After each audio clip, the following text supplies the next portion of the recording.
Baik buruk itu tergantung dari manusia yang menilainya. Halo sahabat inspirasi dimanapun Anda berada, kembali lagi bersama saya Imade Mardana di channel yang sederhana ini. Seperti biasa, saya akan menyapa Anda semua dengan selamat pagi, selamat siang, dan selamat malam. Semoga kalian dalam keadaan sehat selalu, amin. Di kesempatan kali ini saya mendapatkan inspirasi dari video yang saya tonton, dan kali ini video yang saya tonton adalah video Wayang Cengblong seri 11 atau episode 11 mungkin ya, seri 11 yang berjudul uh, Kebaikan Sejati. Jadi bagi kalian yang ingin juga menonton videonya, cari saja di YouTube Cengblong Official nama channelnya ya. Jadi di sana sudah banyak serinya, dan kali ini saya menonton seri yang 11 untuk mendapatkan sebuah inspirasi yang akan saya sampaikan ini. Oke, bagaimana bunyinya? Jadi begini bunyinya. Baik buruk itu tergantung dari manusia yang menilainya berdasarkan sudut pandang atau kacamata yang digunakannya. Ya, kacamata hitam menghasil menghasilkan warna yang kita lihat itu akan menjadi semuanya hitam. Kacamata merah membuat semua hal yang kita lihat menjadi warna merah. Lalu bagaimana untuk melihat suatu keadaan itu sesuai dengan keadaannya? Maka gunakanlah kacamata yang tidak berwarna atau sebut saja dengan bening.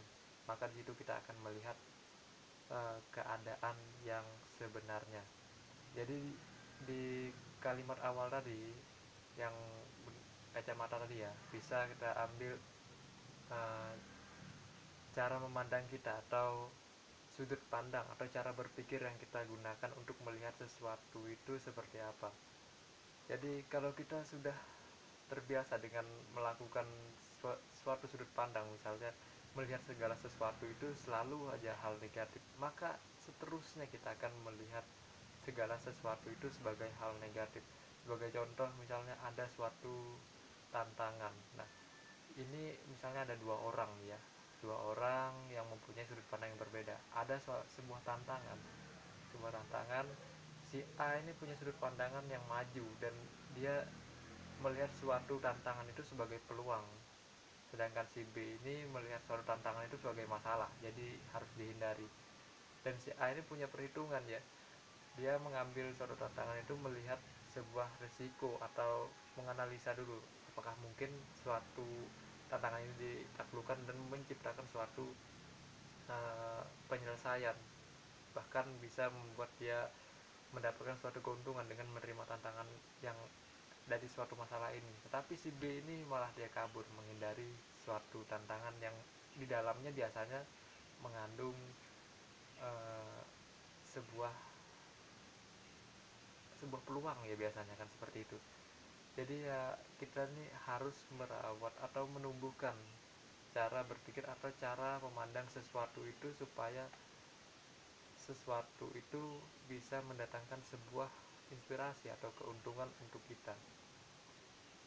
Jadi ya itu banyak caranya, bisa kalian searching di internet itu cara menumbuhkan atau mengubah sudut pandang supaya bisa melihat suatu peluang di suatu permasalahan atau suatu tantangan yang ada di sekitar kita atau di kehidupan kita.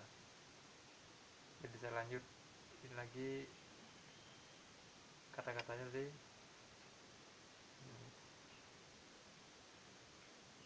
Nah, tadi lanjutannya ada lagi sebenarnya. Kita ini hidup di maya pada, di alam maya pada. Maya pada ini maksudnya bumi ya. Mungkin bumi maksudnya. Dan arti maya itu sendiri pun artinya maya itu palsu. Jadi kita hidup di bumi ini sebenarnya ya kita harus menguatkan hati kita, karena di bumi ini banyak permainan-permainan yang membuat kita bahkan kadang-kadang sakit hati. Maka di bumi ini kan tempatnya kita untuk memperbaiki hidup kita dari yang semulanya tidak baik menjadi baik dan seterusnya, sehingga kita dapat memperbaiki hidup kita. Oke, sahabat inspirasi, jadi itu kata-kata yang kali ini bisa saya bagikan kepada Anda semua yang saya simak dari video Wayang Cingblong seri 11 tentang kebahagiaan sejati. Jika ada salah dalam pengertian saya dalam kata-kata yang tadi saya sampaikan, mohon dikoreksi dan silakan tuliskan komentar untuk masukan saya juga untuk kemajuan saya dan channel saya ini. Dan seperti biasa, semoga video ini bermanfaat dan tunggu video berikutnya ya. Selamat pagi, selamat siang, dan selamat malam. Sampai jumpa di video berikutnya. Salam inspirasi.